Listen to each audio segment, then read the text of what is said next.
नवरंगपुर जिला रायघर ब्लॉकर विभिन्न धान मंडी रे एबे चाषी धान 3 सप्ताह हिला पड़ी रही सत्वे उठा जाइपारुनथुबा अभियोग आसी। निजर रक्त झाल बुहाई दे उत्पादित करथिबा धान मंडी रखी चाषी माने दिन पर दिन अपेक्षा करथिले मध्य प्रशासन पक्षरु कोनोसी पदक्षेप निया जानुथुबा अभियोग होईछि। तेबे चाषी माने कहिसंती धान मंडी रे धान रखा जायथिले मध्य एपर्यंत उठा होई पारुनी, जहाँ भयंकर आर्थिक समस्यार सम्मुखीन होउछंती सेमाने। वर्षा कुहुड़ी और खोला आकाश तले धान रहिथिबारु गुणमान नष्ट हेबार आशंका मध्य दिनकु दिन बढ़िबारे लागिछि। एभली परिस्थिति को नहीं चाषी नेता श्री संजय गंड कड़ा भाषा प्रतिक्रिया रखिछंती।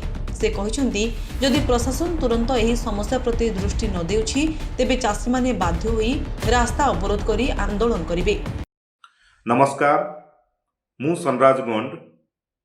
आज अत्यंत दुख एवं परितापर विषय जे आम राज्य रे सरकारंकर मंडी व्यवस्था संपूर्ण भुसुड़ी पड़ी।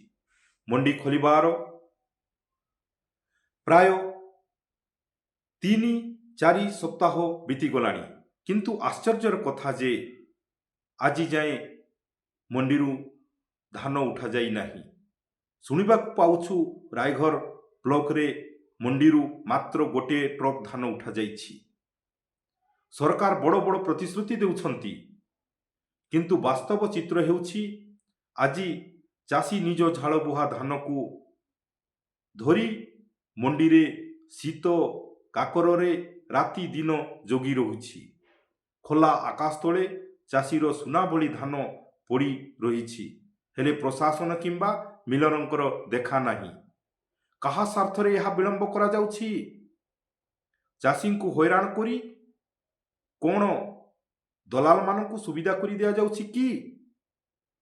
जणे चाषी भावरे मु सरकार को सीधा सड़क चेतावनी देउछि, तुरंत मंडी धान उठाण प्रक्रिया को त्वरान्वित करा जाऊ। जदि आगामी किछि दिन मध्यरे समस्त धान मंडी धान न उठे तेबे चाषी केवल मंडी रे रहिबो नाही, बरं राजरास्ता को ओह्लाइबो एवं यार परिणाम पाई सरकार ही संपूर्ण रूपे दायी रहिबो। चाषी धैर्य धीरे धीरे भांगुथिबा से सूचना मध्य दैछंती। चाषी माने प्रश्न करुछंती, सरकार चाषी पई योजना घोषणा करथिबा सत्वे मंडी स्तर रे काहेकि सेगुडिको सठिक भाबे कार्यान्वयन हेई पारुनी। धान उठाण रे विलंब हेउथिबारु चाषी माने मानसिक चापरे रहिछंती। एबे समस्तक नजर रहिछि जिला प्रशासन या उपरे केबे कार्यानुष्ठान ग्रहण करुछि।